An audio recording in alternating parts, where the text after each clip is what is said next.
बाहर के थप्पड़ सह जाना सही, लेकिन मन के थप्पड़ सहना बहुत कठिन, सबको गिरा देता है। इसका बहुत विचित्र बल होता है और इससे बचने का केवल एक उपाय है, नाम जब ना छूटे और ये स्वीकार मत करो कि मुझे चाहिए।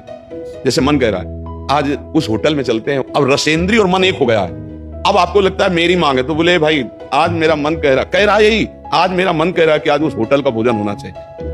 अरे तेरा मन कह रहा है, तू खुद कह रहा है, अब उसमें निर्णय करो सही है कि गलत। अगर गलत लग रहा है इसकी चाल तो आप मत जाओ, घर में रोटी दाल बनाओ, इसको अच्छा नहीं लगेगा, 100 बार कहेगा नहीं नहीं, तो आपको नहीं भाई आज तो यही खाना पड़ेगा।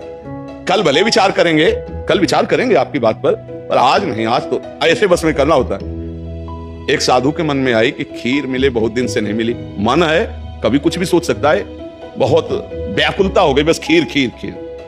तो एक भगत के यहाँ गए, 10-5 गाय भैंस बंधी थी, और उनका कि आपकी श्रद्धा है संतों पर, उनका महाराज आदेश कीजिए। तो बोले 10 संतों के लिए खीर बना सकते हो आप? बोले 20 घर का दूध है, हम 20 संतों के लिए बना देंगे। बोले हम 11 बजे आएंगे दोपहर के, आप बना के तैयार रखिए। वो अकेले आए, तो उनका और संत, बोले और संत यही है सर।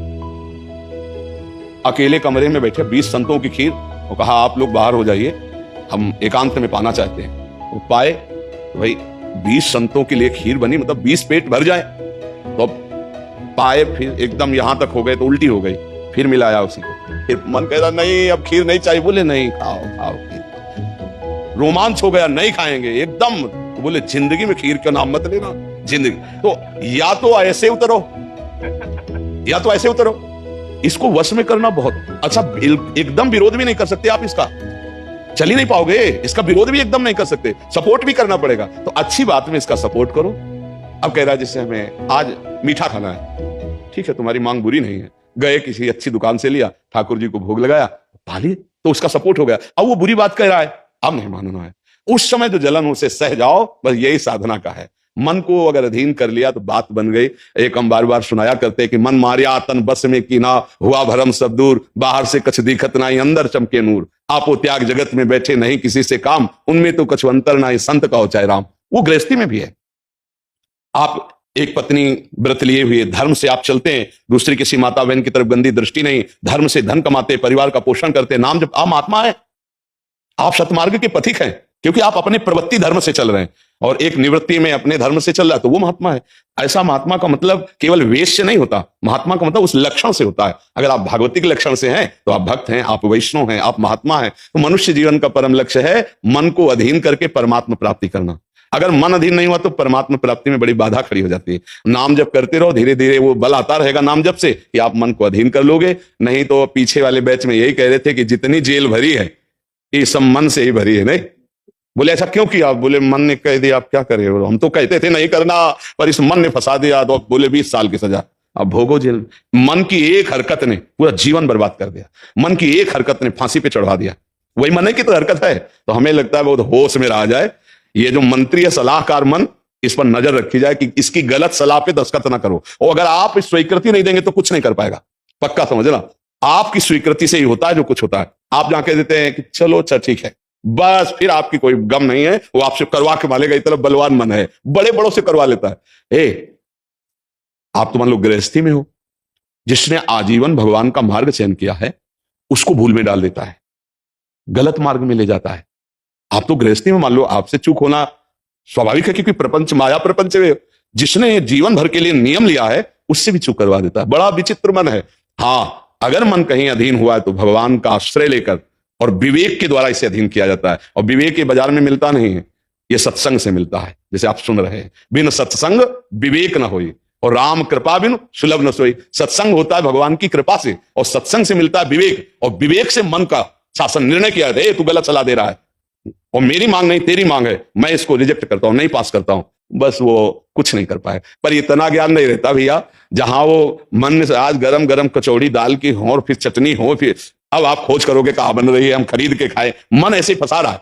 आप देखो ना, अपने घर में सब भोग सामग्री है, लेकिन जिनका मन, जो भजन नहीं करते, जो सत्संग नहीं करते, उनका मन गंदे आचरणों में फंसा है। घर में वो सब भोग सामग्री है, धर्म पूर्वक भोग करके वो भगवान को प्राप्त कर सकते थे, लेकिन वो अधर्माचरण, कलह, अशांति घर में है, और उनका मन कहां ले जाता है? गंदे गंदी जगह उनको फंसाए। ये मन की चाल है। आपके घर में है, धर्म पूर्वक भोग सकते हैं, लेकिन आपसे अधर्म करवाता है, पापाचरण करवाता है। आप विचार करो क्या है। इन शरीरों में क्या है या उन भोगों में क्या है, कितना भोगोगे, चाहे जितना भोग लो, कभी तृप्ति होने वाली नहीं। और धर्म से चलोगे तो एक दिन इनसे निवृत्ति हो जाएगी, तृप्ति तो नहीं, निवृत्ति हो जाएगी, और आप प्रभु को प्यारे, प्रभु के प्रियजन बन जाएंगे। यही मनुष्य जीवन का लाभ है कि हम कमाई करने आए धर्म की, पुण्य की, नाम की, भगवान का नाम जप करके मंगल करने की, पर ये दिमाग में नहीं रहता और यही लगता है जितना धन हो जाए, जितनी भोग सामग्री हो जाए, खूब भोगे, मौज से जिए। पर अधर्म आचरण करने वाला कभी मौज से नहीं रह सकता। ये शब्द याद रखो, चिंता, भय, शोक, घबराहट और दुख, ये उसको कभी छोड़ेगा नहीं जो पाप कर्म करता है। अचानक बेमतलब की कल्पना भय की सवार रहेगी और धीरे धीरे वो मन डिप्रेशन में पहुंचने लगता है। क्यों? क्योंकि पापाचरण हो जाता है। और घर के किसी व्यक्ति से ठीक से बात नहीं करेगा। क्यों? अंदर से डिस्टर्ब हो चुका है। ये क्यों हुआ? बोले पापाचरण से हुआ। आज बहुत ज्यादा लोग डिप्रेशन में जा रहे हैं, बहुत ज्यादा लोग। इसका कारण जानते हो क्या है? यही मनमानी आचरण। मनमानी आचरण बचपन से शुरू हो जाता है, गंदा आचरण, गंदा व्यवहार, और वो दिमाग काम नहीं करता। एक प्रियता हमारे अंदर होती है कि कोई हमें प्यार करे, आप समझ ना। एक हमारे अंदर प्रेम की मांग होती है कि कोई हमें प्यार करे। नौ किशोर अवस्था में, जब यौवन अवस्था का, अगर उस समय हमें गलत संग मिल गया तो विक्षिप्त हो जाता है चित्त। अच्छा, प्यार कोई समझ पावे तो मुश्किल की बात है। प्रेम का निर्वाह तो सिर्फ भगवान करते हैं, या भगवान प्रदत्त ऐसा कोई दे दे जो प्रेम का निर्वाह करे। नहीं, अपने हृदय से जिसको हम प्रेम करते हैं और वो कहीं दूसरी जगह देख रहा है, अब विक्षिप्त हो जाएगा वो व्यक्ति, नहीं हो जाएगा। और ये प्रायः बहुत तायत में हो रहा है। क्यों? क्योंकि पूर्व संस्कार बन गए।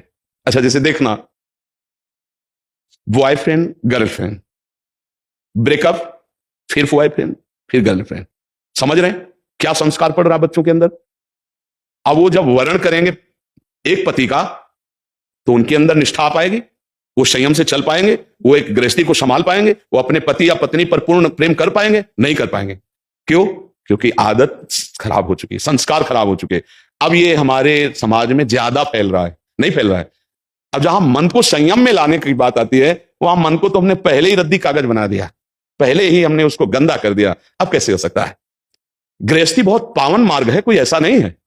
मतलब पवित्र शरीर दोनों के हैं और फिर धर्म से ग्रहण किया गया तो वो फिर एक अच्छी गृहस्थी बनती है। अब पहले, इसलिए भाई बहुत संभालने की जरूरत। आप तो बड़े भाग्यशाली जो अध्यात्म में इस बात को समझ रहे हैं, नहीं तो आज हमारा समाज थोड़ा गलत रास्ते की तरफ जा रहा है, गलत मार्ग है जिसको कोई समझ नहीं रहा। हमारे नवीन नवीन बच्चे, नवीन नवीन बच्चियां, नवीन नवीन भाई इस भूल में फंस गए कि ये सुख है और ये भोगना मतलब जीवन का लाभ है। नहीं नहीं नहीं, इसको धर्म के अंतर्गत रखा गया। देखो, हमारे शास्त्र में 4 पुरुषार्थ रखे गए, धर्म, अर्थ, काम, मोक्ष। काम कहां है? तीसरे नंबर पे है। पहले में क्या है? धर्म, और आखिरी में क्या है? मोक्ष। जो धर्म से चलता है, धन धर्म से कमाता है, धर्म से काम भोग करता है, वो मोक्ष को प्राप्त हो जाता है। आज 2 बातें हट गई, पहली और आखिरी, धर्म और मोक्ष हट गया, अब अर्थ और काम रह गया, नहीं रह गया। बस यही पशुता बढ़ती चली जा रही है। अब ये संतों की बातें कड़वी लगेंगी समाज को, लेकिन भैया बहुत गलत रास्ते में अपने लोग जा रहे हैं। इससे लौटना अभी संभव है, अभी लौटना संभव है। अगर कदम आगे बढ़ते चले गए तो आप लौट नहीं पाएंगे। आप देखो, हमारे नवीन बच्चों में बहुत डिप्रेशन की ये बात आती चली जाए। क्यों? विक्षेप पे विक्षेप पड़ रहा है। अब वो उससे आसक्त है, वो ब्रेकअप हो गया, अब उसका दिमाग पे जो भार पड़ा वो पूरे जीवन की जीवनी शक्ति को नष्ट कर रहा है, चाहे बच्चा हो चाहे बच्ची हो। मतलब कई ऐसी समस्याएं प्रकट हो रही हैं जो अपनी बात कह नहीं सकते हैं और अंदर ही अंदर वो अपने को खोखला कर लेते हैं।